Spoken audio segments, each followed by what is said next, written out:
Well, let me introduce our speaker tonight. Ebun is director and founder of the Institute. She is PhD in the School of Social Justice, Equality Studies. I know that school well, actually. I did my MPhil in Equality Studies back there in 2010. Has developed anti-racism courses and has worked with organizations to develop ERG, supporting our employees and enhance inclusiveness. She's 15 years working with minority communities. She's a lecturer on social policy, equality, migration, race at UCD. She is the coordinator of the first Black Studies module in Ireland in UCD.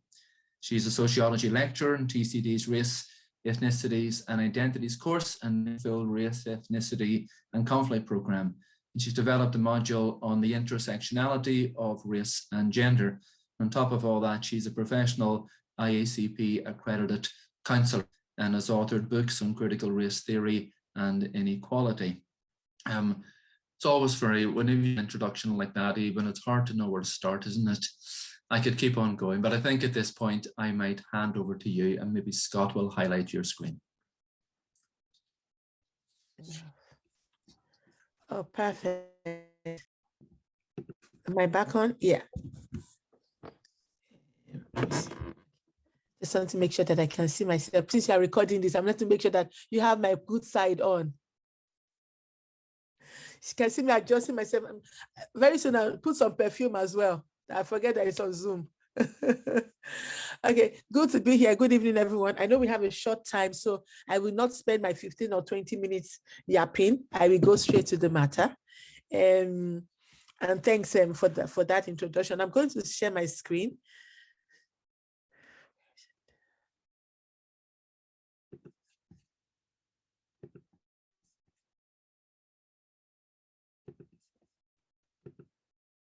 See, so I'm just going to look at this topic of faith and racial justice, but I'm going to do it in such a way that I just tell you what I do, and I'm going to tell you and then pose the statement to you that the church, everything that happens inside the church, is all some of the that we have within our society. And so if I'm saying that this is happening within our society, the conversation I want you to have when you go away to have your smaller conversation is say, how much of this is happening within the church? And how much are we responsible for? How much changes are we willing to make? But I want to start, by putting on my, that's introduction about me. So you've done a good job of it. So I'm going to skip that one. I want to start by showing you some bit that most of you don't know. That some people are still praying for revival, but I just wanted to let you know that revival is happening already. And that if we're not careful, the church in Europe and the church in America, if we're not careful, when the good Lord said, the first shall be the last and the last shall be the first, it will happen, and it will happen in a way that we won't like it. Well, I have the best of both worlds. Because I have my African leg and I still have my European leg. So I'm going to do any party in power. So whichever one is ready, I'll just dodge that way. So I have the benefit of being both Europe or African. So guys, hurry up in Europe so that I don't have to dodge all the way to Africa. But I want to show you something, and maybe some of you know this already. But presently in Africa, in Nigeria, there's revival. So in case you people are still praying, waiting for the Lord to come, the Lord is saying, I'm here already. So when I say that, then I will go into my racial justice talk. So presently, for the past 2 years, every morning, I don't mean once in 6 months, every single morning, over 150,000 people are live. That is, devices are live on a live Zoom call, prayer meeting, and all they're doing is praying for an hour and a half for the past 2 years. When COVID hit, does anybody know this? Does any of you on this call know this? Okay, so since COVID hit in 2020, a few people in Nigeria, pastors and all, they were like, churches were closed and blah, blah, blah. So some of them started holding prayer meetings online. So people will log in, you know, they will go on Zoom or they will go on YouTube, you know, they're on YouTube, and people will log in. They'll post it on Facebook, Twitter, and all of those spaces. And so that's how some of us, so this happens in Nigeria. So people like us over here, we've been waking up for the past, I've been joining it for the past 1.5 years, unfailingly, Monday to Friday. So this guy is on from 7 a.m. to 8:30 every day in Nigeria. So that's about 6 to 7:30 every day. So I'm saying that for the past 1.5 years, I've been praying a year and an hour and a half with this person. Yeah. But what I want you to see is that every morning for an hour and a half or almost 2 hours. So this, on the, I don't know if you can see it. So on this, you see this, I put there 73,000, right? That is 73,000 devices are connected. I don't mean people, because some devices have like 5 or 10 people connected to them. Some is a whole household that are listening. So if you count the people, you will be counting numbers. 73,000. Then on Facebook, 55,000. And then the other one there was on what do you call it? Instagram. Right? So by the time you put those numbers together, that's already almost 130,000 people linked in the morning. Every morning, listening, pray, not just listening, they're actually praying. You know, so why I'm saying this is because when we look at the church in Europe, when we look at, you know, what we do for diversity, how much we pay for diversity. Diversity is not, the move of God is not going to come from where we think it's going to come from. It's going to come, so the least are those he's going to use in his coming back. How do I know that? Because when he rose from the dead, the first people he went to, he didn't go to the chief apostles. He went to the women. He went to the people who were not counted. Those were the people who saw him. Even before he was born, the first person who knew he was going to be born was a woman, Mary. And those are the people who don't count in our churches. They don't count. They are not in our churches. The message he came to preach, the kingdom, that's not the message we are preaching. But so I'm just saying that revival has come, and it is coming to a skin color that we don't like. And how is that going to impact on how much of it we get? Are we going to be the Pharisees and Sadducees of the modern day? It's going to happen again.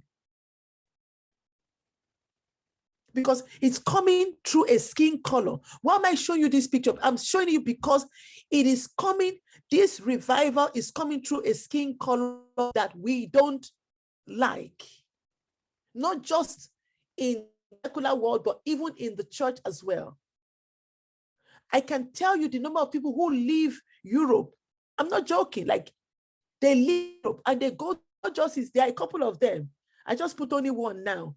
They live here, Europe, they leave America, they go there because cancer cases that they've given up on, and they say, go and rest at home and die. They are being healed. Over the phone, they are on the phone praying, watching Zoom. And they go back to their hospital and they say your blood genes have changed from AS to AA. Even for those of us here in Europe, we are only coming in and they are getting these miracles. They are getting it. It's happening. I'm saying, people, it is happening, but it is happening through a skin color that we don't like. And this revival is going to happen because they are being sent from those continents that we don't like into Europe, to the Western world. And they are the ones that are going to bring us the gospel of the latter days. So if we do not do our diversity and understanding how we live with difference and how we work with difference, if we don't do it well, we will miss out. So I go and look at, types of biases, like that there are different types of biases that we have. So these are just, what we call biases, the different types of biases that we have. These are all of them, but I'll just pick a few of them.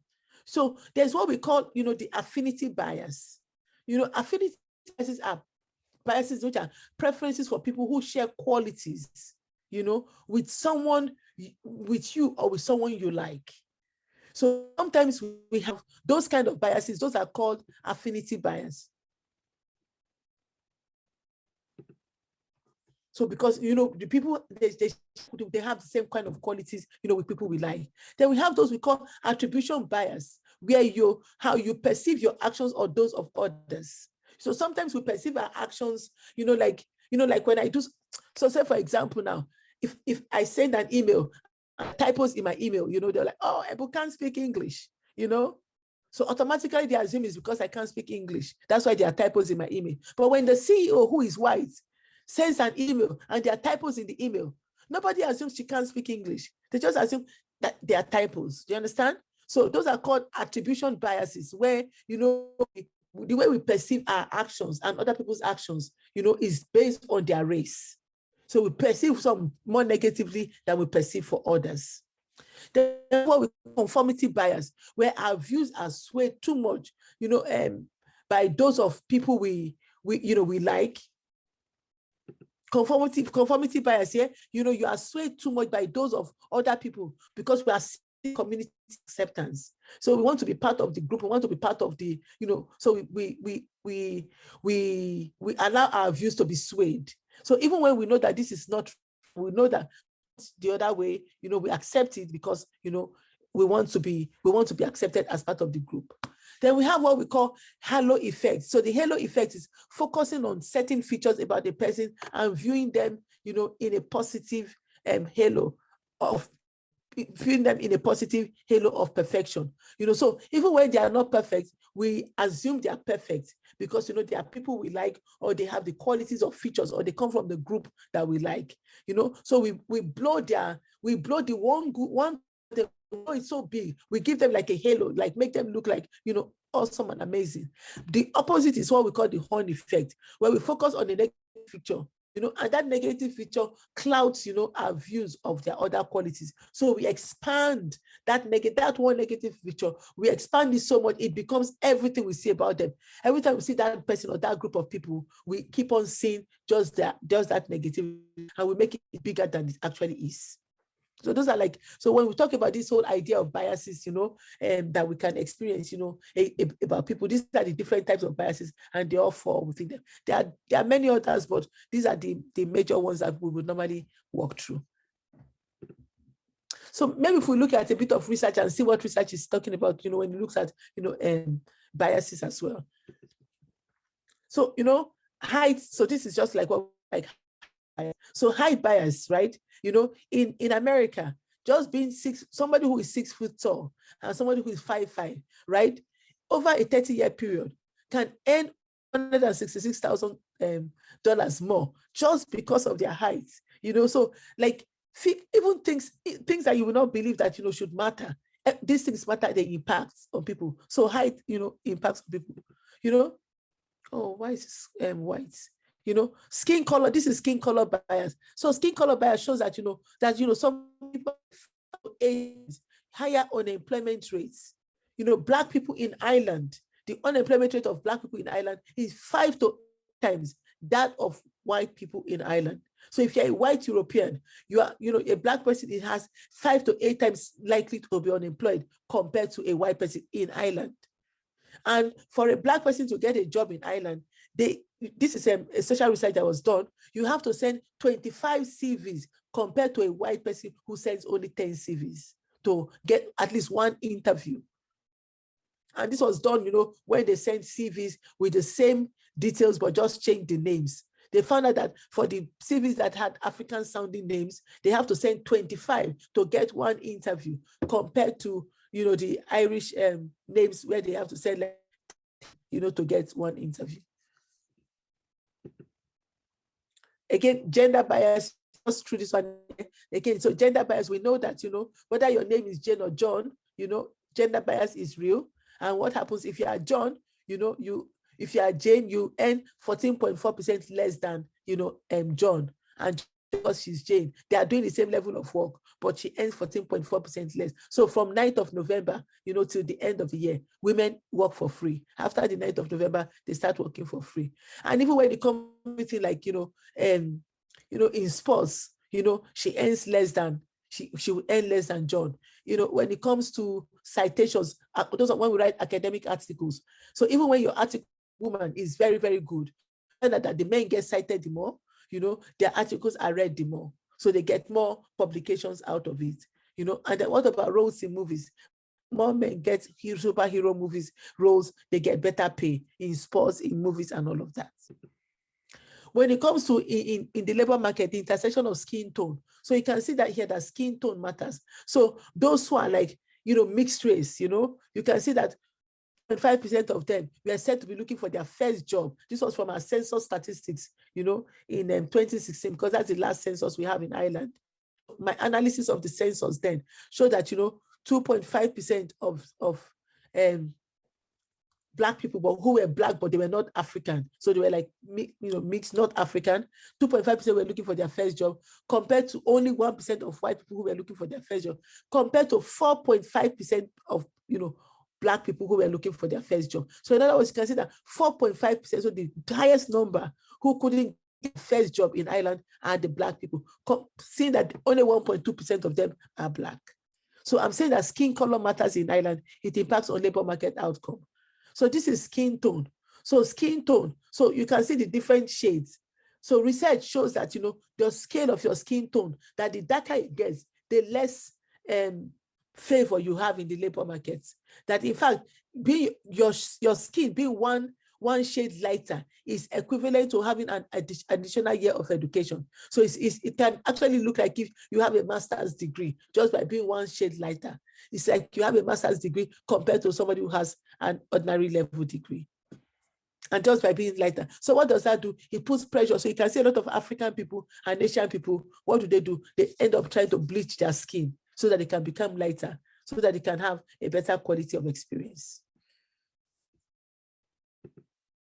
So this one is a little bit funny. You know, I'll just do the last one now because of time. A survey of 25 hospital doctors initiated by Royal Meadows, a pediatrician at St. James's University Hospital in Leeds, showed that children, you know, of unlikable parents, the children of unlikable parents, they get less time from their doctors. So in other words, the parents who the doctors did not like, the doctors gave the children less time. Then the children of the parents that the doctors like, the doctors spend more time with them.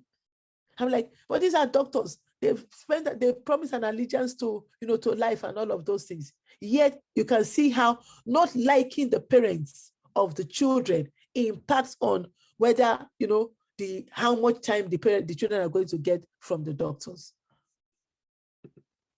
So in all of my work, people ask me why I do a lot of what I do. I do a lot of what I do because you see, when you see these beautiful babies here now, you wonder, like, you know, how are they, you know, that these beautiful babies, as young as they are now, all looking innocent, you know, their experiences in life are going to be different. Not because one is more stupid than the other, not because, you know, they are lazy, no, but because of the texture of their lips, the texture of their hair, the color of their skin. All of those things are going to impact on whether they are going to be able to navigate the labor market, how they navigate it, what they can and cannot have, where they can and cannot go. It's actually going to impact. I'm not saying, you know, I love the fact that Ireland is doing the right thing. For the first time, we are actually treating refugees well. You know, look, the kind of welcome we're trying to give the Ukrainian refugees, you know, so we're actually trying to do the right thing. You know, I'm like, okay, so we have it in us to do this for refugees. How come we've incarcerated other refugees here for 10, 11 years? So that means that we are selective. So that means that some people are better, they deserve more. Do you understand what I'm saying? Like, we see this. Well, so how are these refugees different from the ones that we have incarcerated here? Those ones were driven from wars and, you know, and all of those things. But we've kept some of them for 5, 6, 7, 8, 9, 10 years. Why some of them, before they come, we've found houses for them, we found schools for their children, we found, you know, so that's how we create inequality. We create more inequality within the system. When we are selective in how we treat people.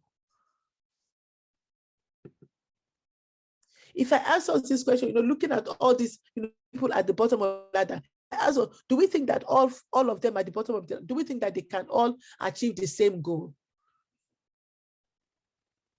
Do we think they can, so their is to get to the top there and, get some of those euros at the top of it? Do we think they can all get right to the top of the ladder and achieve the goal? You can type in the chat or you can unmute yourself and speak.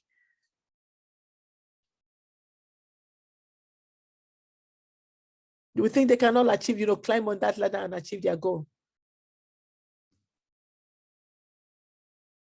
Yeah, I want to believe that they can all climb the ladder.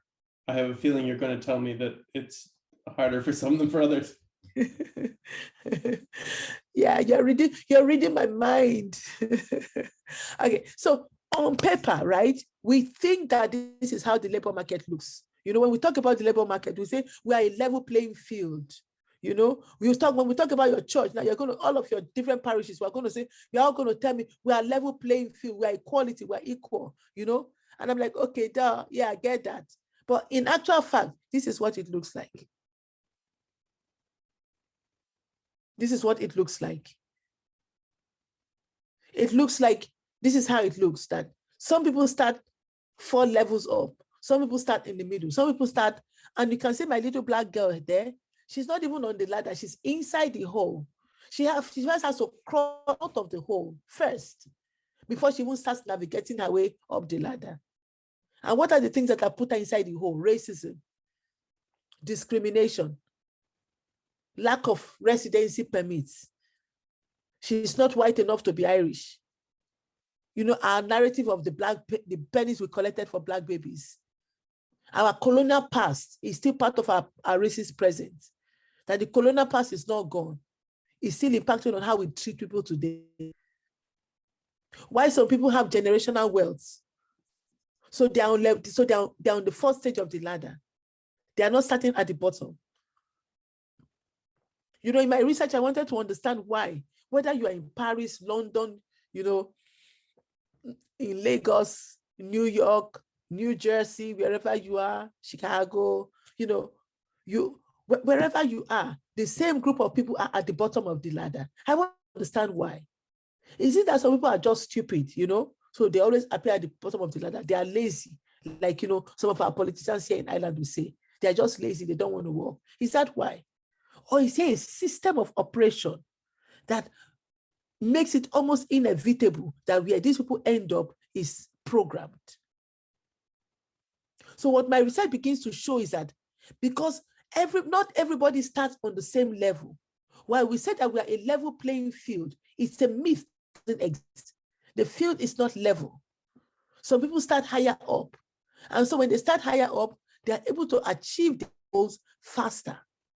So you can see here, so those who are starting higher up, if you are starting here, if your goal is to get here, you can achieve it faster than somebody who's starting at the bottom. And that's why, so sometimes when you talk to, Black people, they'll tell you that they have to work 4 times as hard to achieve the same results as their white colleagues. And so by the time they're working 4 times as hard, they're exhausted. So this is what stratification looks like. Some people are, so those who are them are at the bottom. Those who are almost like us, those who are like us, and then those who are us. So if all of us are trying to achieve the same goal, I'm coming from down here. I have to work 1, 2, 3, 4 times as hard to achieve the same result as us. So when we talk about, did I put the slide on white privilege? So really, when we talk about white privilege, and and it's something that as a church, we need to ask ourselves, is there white privilege even within our churches as well? Or do we think we are burnt away, or we have become really holy and we don't do our white privilege thing? Because when we talk about white privilege is what protects you from starting at the bottom of the ladder. When we say white, we don't mean that white people don't work. No, of course you work. If you are not working, you'll be out on your bike or something like that. They work. They have to work. They have to compete. They have to do everything. But what we are saying is that what white privilege looks like today, it's not this flat level playing field. It looks like this. White privilege protects you from starting at the, it means not having to start at the bottom every time. That's what white privilege does. The second thing white privilege does is that is to live in the world and be given the benefit of doubts. You are given the benefit of that. I don't know, has any one of you on this call, have they ever asked you that, can you speak English? Have you gone to your parish where your parishioner has asked you, can you speak English?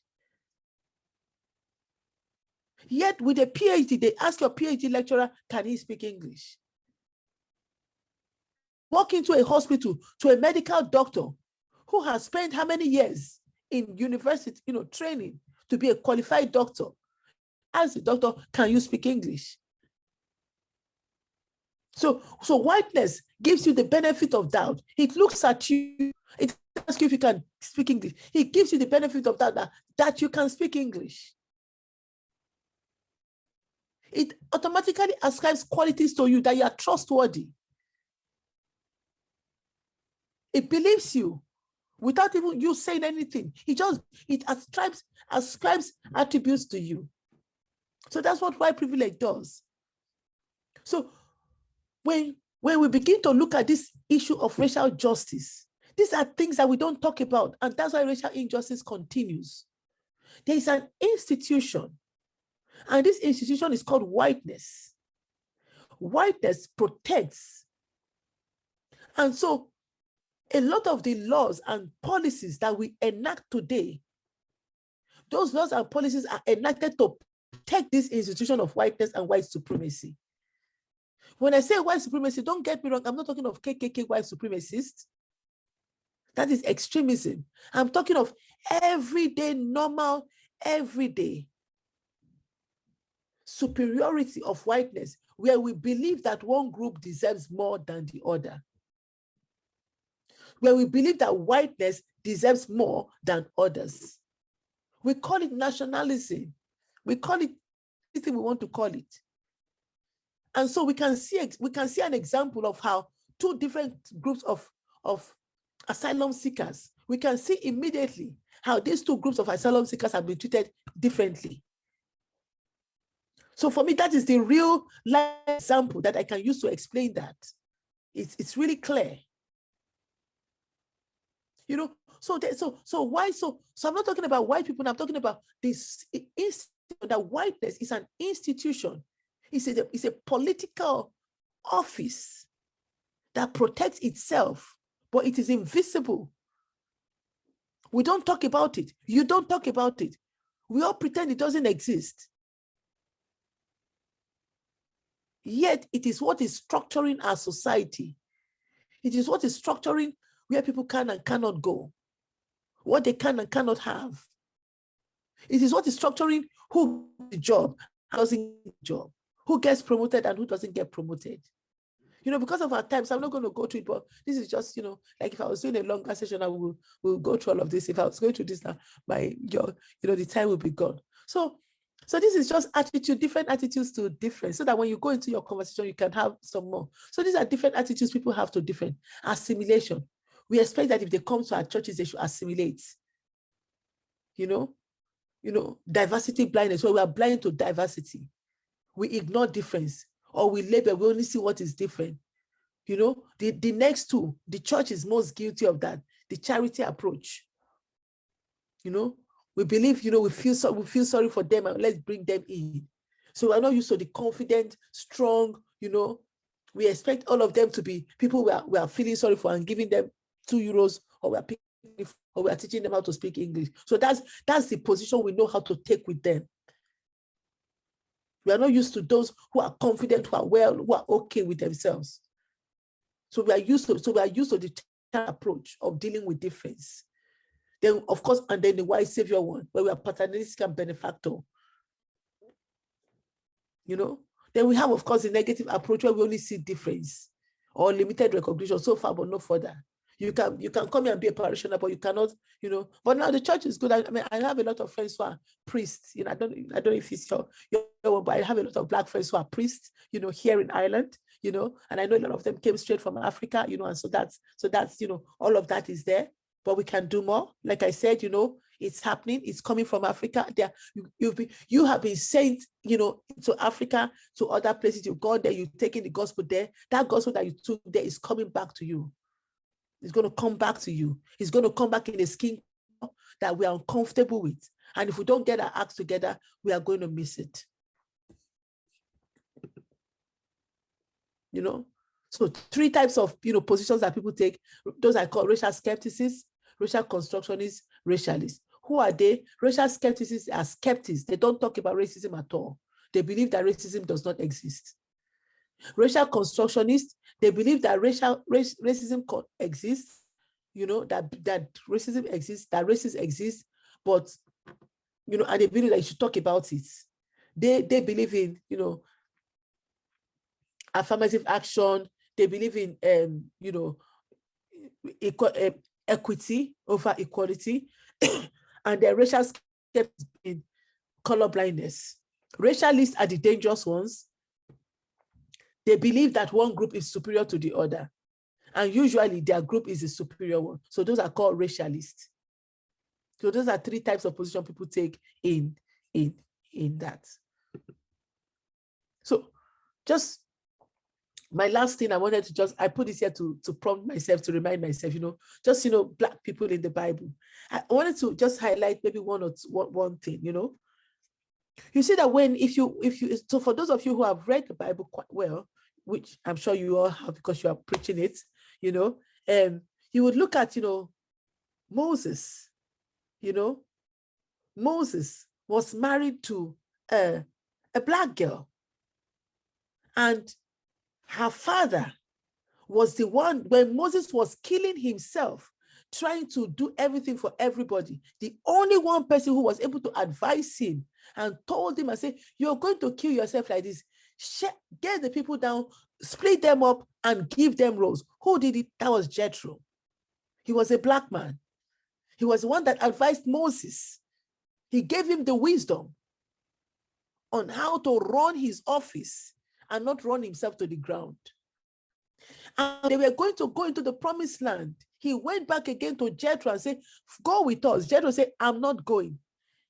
Jethro not going with them. Go and read that story. It cost them an extra 30 years. An extra 30 years in the wilderness. There is a place for people of color in the church, and we must make sure that they work well together. We must understand that this is not just diversity to field. What I'm saying this is because this is not just diversity, you know, understand, oh, you're doing, you know, a series of program, we're going to do gender, we're going to do diversity, we're going to do disability. I'm saying that this is core to the practice of your practice.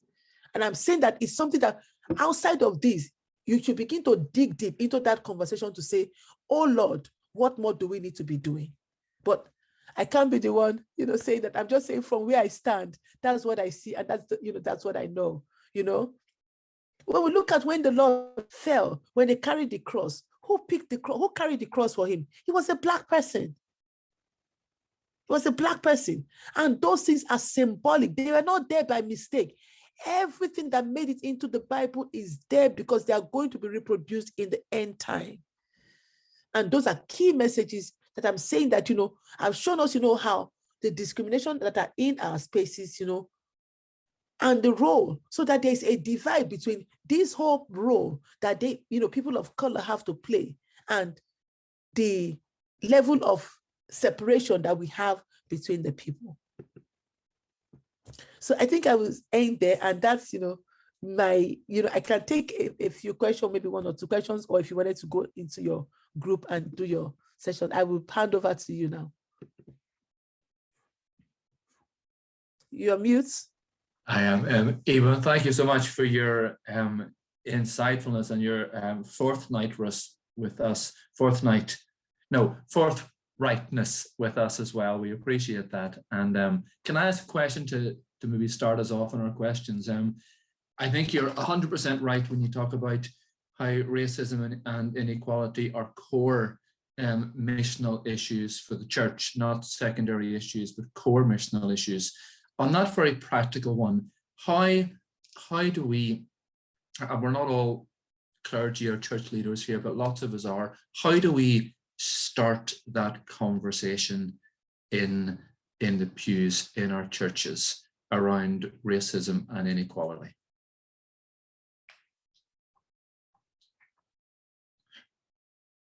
Oh, nice. Ebun froze. Am I froze? Can you hear me? I can hear you fine, Rob.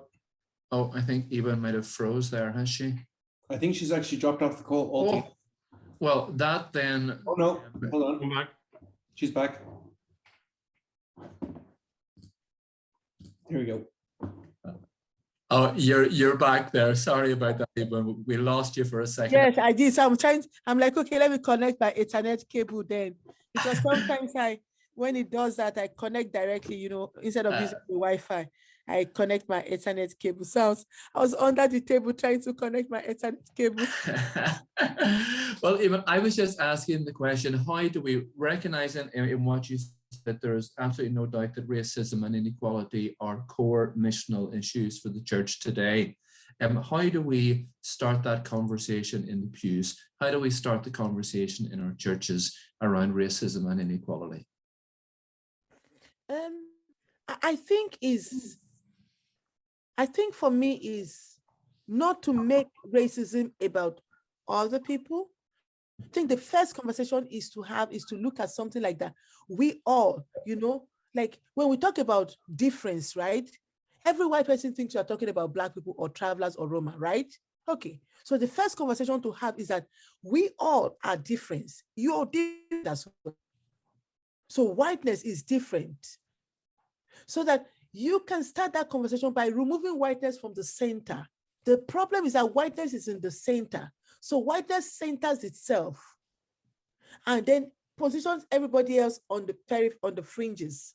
So whiteness is in the center. I am one, you are something else. So it's even to look at that, you know, to have that conversation, but to know that we are all, you know, we all form part of that difference. You know, so I think that so even looking at that, you know, that as a white person, you know, so that when we talk about race, it's all of us. It's not just people. It's not just white people, you know. And so I think that for me is that so normalizing that to say that all of us are in that, and that is a good place to start. And I can give, you know, there's some simple exercises, you know, like you know, again, you know, have you ever seen yourself different? When was the first time you noticed race? You know, when was the first time you noticed that people could be treated differently based on how they look? So simple questions, you know. Have you ever seen somebody treated differently based on how they look? You know, when was the first time you noticed that? You know, so that's a question that I always get. I do those exercises, you know, like when I'm talking like to teachers how to teach about race, you know, I do those, you know, I have some of those. I can send you some of those questions, you know, so simple, like, you know, 1 minute, you know, answers, but it really gets people to start talking about it, you know. Yeah, thank you. Ebun, thank you. I wonder if we will pretty shortly break into a few small groups and try to put this into our context, but I wonder if there are any questions people might have for Ebun before we break up into groups. And if you do have a question, maybe don't forget to put yourself off mute and go ahead and ask your question now.